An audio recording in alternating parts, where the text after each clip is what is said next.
ஹரஹர சங்கர ஜெய ஜெய சங்கர பெரியவா திருப்பாதம் சரணம்.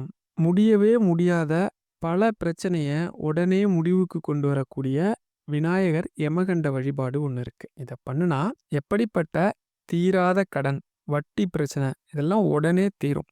இதை பத்தி பெரியவா சொன்ன ஒரு ஆச்சரியமான பல விஷயங்கள் அடங்கின ஒரு பதிவாக தான் இந்த பதிவை கொடுக்க போகிறோம். வாங்க பதிவுக்குள்ள போகலாம். நான் இன்னைக்கு இருக்கக்கூடிய பல ஜோதிடர்கள் சொல்ற விஷயத்த கவனிச்சு பார்த்தோம் அப்படின்னு வச்சுக்கோங்களேன். நான் நிறைய கவனிச்சிருக்கேன். அப்படி கவனிச்சு பார்த்தோம்னா, இந்த ராகு கேதுங்கிற கிரகம் இந்த மனித குலத்துக்கு அநீதி இழைக்கிற ஒரு மாபெரும் பாவிகள் அப்படிங்கிற மாதிரி சொல்றாங்க. அது 100% உண்மை கிடையாது. ஏதோ நமக்கு அது வேண்டாத கிரகம் மாதிரியும், விரோதி மாதிரியும், அதுதான் நமக்கு எல்லாம் பண்ற மாதிரியும், அதனாலதான் நம்ம வாழ்க்கை இப்படி நடக்கிற மாதிரி சொல்றாங்க. அது 100% உண்மை கிடையாது. இந்த ராகு கேது நம்மளோட கர்ம பலனை பிரதிபலிக்கக்கூடிய கிரகம். முதல்ல அந்த விஷயத்த புரிஞ்சுங்க. ஒரு ஆன்மா ஒரு பிறவி எடுக்கணும் அப்படின்னாலே ராகு கேதுவோட அந்த பந்தம் இல்லாம, அதோட தொடர்பு இல்லாம எடுக்க முடியாது. ராகுங்கிறது இந்த பாச பந்தங்கள், இல்லற வாழ்க்கையெல்லாம் இருக்குல்ல, இதை அடிப்படையா கொண்ட தன்மையை இந்த உடம்புக்கு கொடுக்கக்கூடிய கிரகம். கேதுங்கிறது மோட்சம், அதாவது கடவுள் வழிபாடு, பக்தி, இதை பின்னாடி போய் கடவுளை சரணாகதி பண்ணி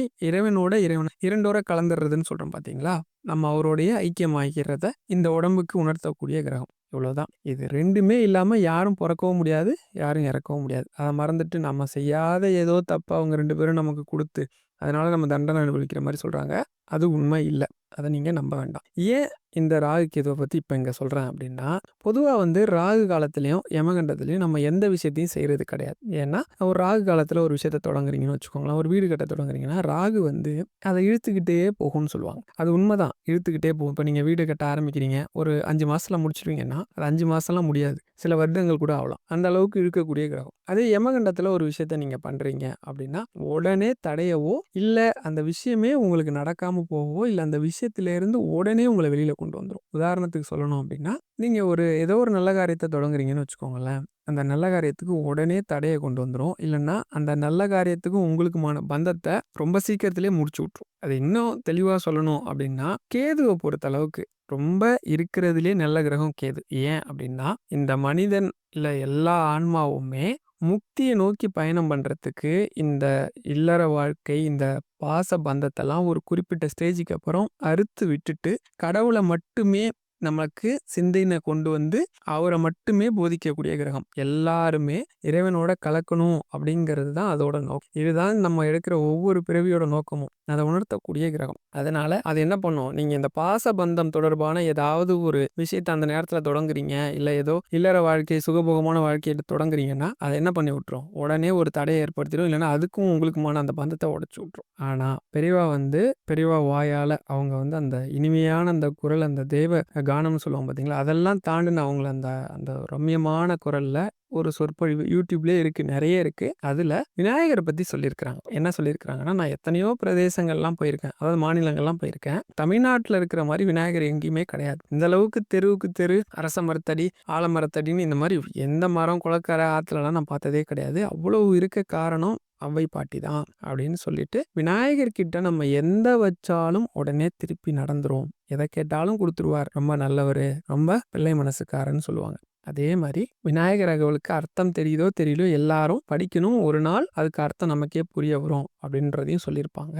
அதோட விநாயகரோட 16 சிறப்பு பெயர்களை சொல்லி நம்ம வழிபடுறது ரொம்ப நல்லது. எதை நம்ம முடிக்கணும்னு நினைச்சாலும் அந்த 16 பேரை சொன்னோம்னா முடிஞ்சிரும். எதை வேண்டுமோ அதை சொல்லி பிரார்த்தனை பண்ணா கிடைக்கும்னு சொல்லுவாங்க. கூடவே விநாயகருக்கு அருகம்புல் சாத்துற அந்த விஷயத்த பத்தியும் சொல்லியிருப்பாங்க. இந்த தோப்பு கரணத்துக்கு விளக்கம்லாம் கொடுத்துருப்பாங்க. நீங்க அதை கேட்டீங்கன்னா தெரியும். அதுல இருந்து நான் உங்களுக்கு ஒரு விஷயத்த எடுத்து சொல்றேன். இப்ப நீங்க ஒரு கடன் எடுத்துப்போம். ஏன்னா யமகண்டத்துல எதையுமே பண்ண மாட்டாங்க. ஆனா ஒருத்தர் தன்னோட கடனை அடைக்கிறதுக்கு ஒரு தொகையை யமகண்டத்துல அவங்களுக்கு கொடுத்தோம்னா அந்த கடனுக்கும் உங்களுக்குமான பந்தத்தை யமகண்டம் கேது அறுத்து விட்டுரும். அதே மாதிரி ஒரு நோய்க்கான மருந்து, ரொம்ப நாள் தீராத நோய் இருக்குன்னா அதுல எடுத்துக்க சொல்லுவாங்க. அது குறிப்பிட்ட சில நோய்கள்லாம் இருக்குல்ல, அதுக்கெல்லாம் அதில் மருந்து எடுத்துக்கிட்டோம்னா அதை அறுத்து விட்டுரும். இந்த யமகண்ட நேரத்தில் என்ன பண்ணக்கூடாதுன்னா, பொதுவாக நான் சொன்னேன் பார்த்தீங்களா, இந்த இல்லற வாழ்க்கை நம்ம வாழ்ந்துட்டு இருக்க இந்த வாழ்க்கையில் இருக்க சுகபோக அந்த விஷயங்களை நம்ம அனுபவிக்கக்கூடிய இந்த இல்லற சுகங்களை பற்றி தொடங்கக்கூடிய விஷயம்தான் நமக்கு தடையாக போயிடும். ஆனால்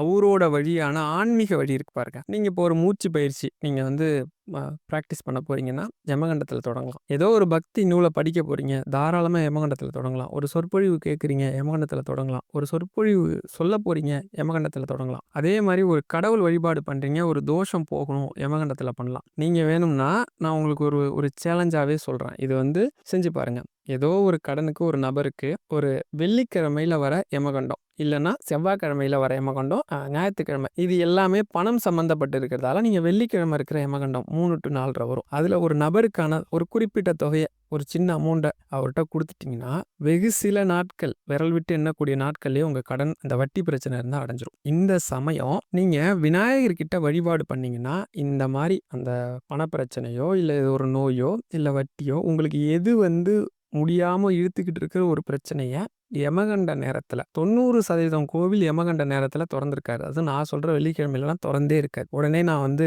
அப்படி கோயில் போ முடியாதுன்னு கேட்றாதீங்க. அப்படி வந்து கட்டாயம் ஒரு பிரபலமான கோயில் தான் போகணும்னு அவசியம் இல்ல. ஒரு அரச மரத்தடியிலயோ, இல்ல ஒரு வீட்டு வாசல்லயோ எங்கேயோ உங்களுக்கு சுத்துறதுக்கு வசதியா இருந்தா, நெறைய பேர் 8 சுத்துன்னு சொல்றாங்க. எனக்கு 8ங்கிறத விட 21 சுத்து. 21 சுத்து யமகண்ட நேரத்துல விநாயகர வலம் வந்து பெரியவா சொன்ன அந்த 16 பேர்கள். அது எல்லாருக்கும் தெரிஞ்சது தான். தூமுகன், ஏகதந்தன், கபிலன், கஜகர்ணன், லம்போதரன், விகடர், விக்னராஜன், விநாயகன், தூமகேது, கணாத்யக்ஷன், பாலச்சந்திரன், கஜானனன், வக்ரதுண்டன், சூர்பகர்ணன், ஹேரம்பன், கந்தபூர்வஜன். இதுதான் அந்த 16 நாமம். 16 பேரையும் கூட உங்களுக்கு நான் இப்ப டிஸ்ப்ளேவிலும் குடுத்துர்றேன். உங்களுக்கு டிஸ்கிரிப்ஷன்லயும் குடுத்துர்றேன். இத சொல்லி 21 அருகம்புல் சாத்தி வழிபாடு பண்ணீங்கன்னா, எனக்கு தெரிஞ்சு பலருக்கு பெரிய பெரிய தொகைலாம் இப்ப நீங்க வெள்ளிக்கிழமை தொடங்குறீங்கன்னா, அடுத்த வெள்ளிக்கிழமை வரத்துக்குள்ளலாம் ஒரு சூட்சமமான வழியால அது தீர்ந்திருக்கிறதெல்லாம் நான் வந்து கேள்விப்பட்டிருக்கேன். இன்னொரு ஆச்சரியம் என்ன அப்படின்னா, நீங்க விநாயகர நம்பி எது செஞ்சாலும் நடக்கும்.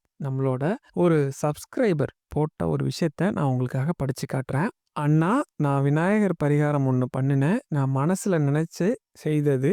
அதாவது அவங்க ஒரு மந்திரத்த போட்டிருக்காங்க. அந்த கரெக்ட்டான மந்திரம். ஏன்னா இதில குடுத்துருக்கிறது கொஞ்சம் அவங்க டைப் பண்ணும்போது சில விஷயம் சரியா குடுக்கலன்னு நெனைக்கிறேன். நான் கரெக்ட்டான மந்திரத்த உங்களுக்கு படிச்சு காட்டுறேன். "வக்ரதுண்ட மகாகாய சூரியகோடி சமப்பிரப அவிக்னம் குருவே தேவ சர்வ காரியஜுஷ சர்வதா." இதான் அந்த மந்திரம். இந்த மந்திரத்த அவங்க சொல்லியிருக்காங்க. வீட்ல சொல்லியிருக்காங்க.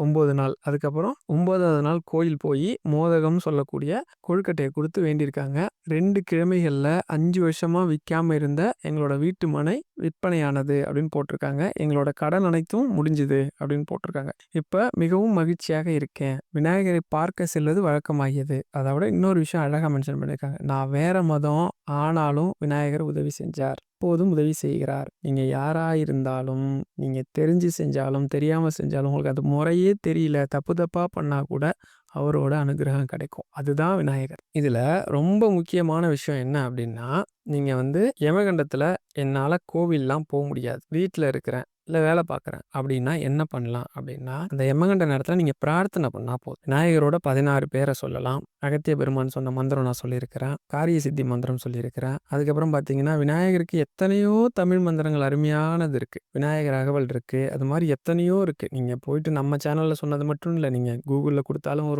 இது மாரி இருக்க ஏதோ ஒரு விநாயகர் மந்திரம். உங்களுக்கு புடிச்ச மந்திரத்த நீங்க அந்த யமகண்ட நேரத்துல சொல்லி விநாயகர் கிட்ட பிரார்த்தனை பண்ணிக்கிட்டீங்க அப்படின்னா, ஒரு 5 நிமிஷம் சொன்னா கூட போதும். உங்களோட எப்படிப்பட்ட அந்த பண கஷ்டமோ, இல்ல வந்து கடன் பிரச்சனையோ, இல்ல வட்டியோ, இல்ல எந்த ஒரு பிரச்சனை உங்களுக்கு தொந்தரவு குடுத்துட்டுருக்கு, தீரவே மாட்டேங்குதோ, அது தீரணும்னு பிரார்த்தனை பண்ணிட்டீங்க அப்படின்னா, ஏதோ ஒரு சூட்சும ரூபத்துல, இல்ல யார் மூலியமாவது அந்த பிரச்சனைய உங்களுக்கு தீர்த்து குடுத்துருவாரு. இந்த மாரி பரிகாரம் சொல்றாங்கல்ல, அதுல இந்த தாந்திரீகத்த வச்சுக்கிட்டு சொல்றாங்க பாருங்க. அதுல முதல்ல ஒரு விஷயத்த யோசிங்க. ஒருத்தர் சொல்றாரு, "நீங்க வந்து உங்களோட தோஷம் போணும் அப்படின்னா, உங்களோட பழைய செருப்பு, நீங்க பயன்படுத்தியிருக்க செருப்ப போட்டுட்டு போய் பிரபலமான ஒரு கோயில் வாசல்ல போட்டுட்டு, உள்ள போய் சாமி கும்பிட்டுட்டு ஒரு 10 நிமிஷம் கோயில்ல உட்காந்துட்டு வெளியில வரும்போது அந்த செருப்ப போடாம வீட்டுக்கு வந்துருங்க. உங்கள பிடிச்சிருக்க சனி தோஷம் போயிடும்ன்றாரு." அவரு சொல்றதுல உண்மை இருக்கா இல்லையாங்கிறத விடுங்க. அப்படி ஒரு விஷயம் பண்ணா, நமக்கு பாவமா, புண்ணியமான்னு முதல்ல தெரிஞ்சுக்கங்க. இத ஃபாலோ பண்ணி ஒரு 1000 பேரு செருப்ப போட்டுட்டு போய் அந்த கோயில் வாசல்ல போட்டுட்டு, உள்ள போயிட்டு திரும்ப போடாம வந்தா, அது கோவில நம்ம அசுத்தப்படுத்துற மாரி ஆகுமா? சுத்தப்படுத்துற மாரி ஆகுமா? பொதுவா நம்ம கோயில் பிரகாரத்து உள்ள உதாரணத்துக்கு சொல்றேன். ஒரு தீப்பெட்டியிலிருந்து ஒரு குச்ச உரசி நம்ம வந்து கற்பூரம் ஏத்துறோம். அந்த கற்பூரம் ஏத்துனதுக்கு அப்புறம் அந்த தீக்குச்ச அணைச்சிட்டு அங்க போட்டாலே பாவம். நான் சொல்றது உங்களுக்கு புரியுதானே? அந்த கற்பூரத்த ஏத்துனதுக்கு அப்புறம் நம்ம அந்த தீக்குச்ச அணைச்சிட்டு அந்த இடத்துல கோவில் உள்ள போட்டாலே மாபெரும் பாவம். அப்படி இருக்கிறப்ப செருப்பை கொண்டு போய், அதுவும் பயன்படுத்தின செருப்பை கொண்டு போய் போட்டா, அதை கோவில் இருக்கிறவங்க எவ்வளோ சிரமப்படுவாங்க, எத்தனை பேர் அதை கஷ்டப்பட்டு போகணும். இது உங்களுக்கு புண்ணியத்தெல்லாம் சேர்க்காது, உங்கள் பாவத்தெல்லாம் தொலைக்காது, மேலும் மேலும் பாவத்தை தான் கொண்டு வந்து விடும். இந்த மாதிரி விஷயத்தெல்லாம் தயவு செஞ்சு நம்பாதீங்க. நான் யாரையும் தப்பாக சொல்லணும், அவங்கள இது பண்ணணுன்றது என்னோட நோக்கம் கிடையாது. இந்த மாதிரி நீங்கள் கடவுளை விட்டுட்டு மற்ற விஷயத்துக்கு முக்கியத்துவம் கொடுக்காதீங்க. இப்போ கூட நான் சொன்னேன் உங்களுக்கு, என்ன சொன்னேன், 21 சுத்து விநாயகரை வலம் வந்து வாங்கன்னு சொல்கிறேன், 21 அருகம்புல்னு சொல்கிறேன். இதில் உங்களை எந்த மூட நம்பிக்கையும் திணிக்கிறேன் நான். ஒரு மந்திரம் சொல்லுங்கன்னு சொல்கிறேன், ஒரு வழிபாடு பண்ணுங்கன்னு சொல்கிறேன். நீங்கள் கடவுள்கிட்ட போய் நீங்கள் வழிபாடு வைக்கிறீங்களோ, இல்லை அவருக்கு செய்ய வேண்டியதெல்லாம் செய்கிறீங்களோ இல்லையோ, அந்த இடத்த சுத்தமாக வச்சிங்க. அவங்க இருக்கக்கூடிய அந்த இடத்துக்கு எந்த இடையூறும் கொடுக்காது. இது என்னோட தாழ்மையான வேண்டுகோள். நம்ம ஒரு விஷயம் முடிவுக்கு வரணும் அப்படின்னா, நீங்கள் அதை யமகண்டத்தில் தொடங்கலாம். அது கடன் அடைக்கிறதுக்காக இருக்கலாம், ஒரு பிரச்சனையை முடிக்கிறதுக்காக இருக்கலாம். ஒரு சகோதரி கூட எனக்கு சொல்லியிருந்தாங்க, யமகண்ட நேரத்தில் என்னோட ஒரு கேஸ் எனக்கு முடியணும்னு நான் பிரார்த்தனை பண்ணிட்டு இருந்த கேஸ் எனக்கு ஃபேவராக முடிஞ்சிச்சு அப்படின்னு சொல்லி. அது அந்த மாதிரி எதை நீங்கள் சீக்கிரம் முடிக்கணும், எதுலேருந்து வெளியில் வரணும்னு நினைக்கிறீங்களோ, அது உங்களோட இந்த சுகபோக வாழ்க்கை தொடர்புடையதா இல்லாமல் உங்களை வெளியில் கொண்டு வரதா இருந்தது அப்படின்னா, நிச்சயமாக கேது உங்களுக்கு கை கொடுக்கக்கூடிய கிரகம் தான். கேது அதை 16 பேர் அப்படின்னு சொன்னேன் இல்லையா, அந்த 16ங்கிற நம்பரை 1 + 6 கூட்டிங்கன்னா 7ன்னு வரும். இந்த கேதுங்கிற நம்பர், இந்த 7ங்கிற நம்பர் இருக்கு இல்லையா, இந்த நம்பர் இல்லாமல் நீங்கள் எதையுமே தொட முடியாது. எல்லாத்துக்குள்ளேயுமே இது இருக்கும். அதே மாதிரி எல்லாருடைய அந்த ஆன்மீக வாழ்க்கை தொடங்கிறதுக்கும், அது உச்சநிலை அடையிறதுக்கும் கேதுவோட அனுகிரகம் இல்லாமல் நடக்கவே நடக்காது. நீங்கள் கடன்னு சொல்லிட்டேன் அப்படின்னு நினச்சிக்காதீங்க.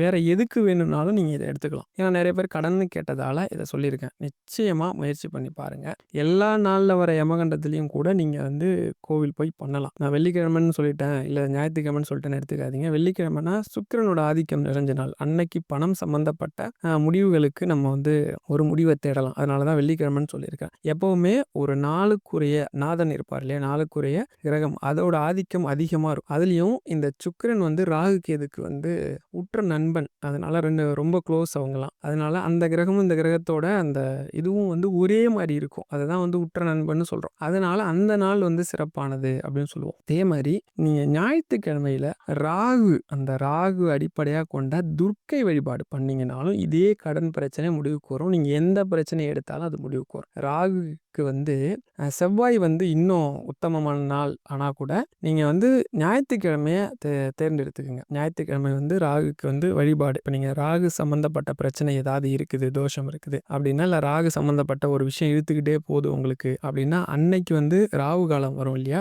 4/6, அதில் நீங்கள் துர்க்கை அம்மனை வழிபாடு பண்ணுங்க. ஏன்னா துர்க்கையோட நாமாவளி ஒன்று இருக்குது, 8 அஷ்ட நாமாவளி. அது நீங்கள் படிச்சிங்க அப்படின்னா ரொம்ப பவர்ஃபுல்லாக இருக்கும். அது நீங்கள் கூகுளில் போட்டாலே வந்துடும். அது 8 பாட்டாக இருக்கும். அந்த 8 பாட்டை படித்து அம்மா கிட்ட என்ன கேட்டாலும் கொடுப்பாங்க.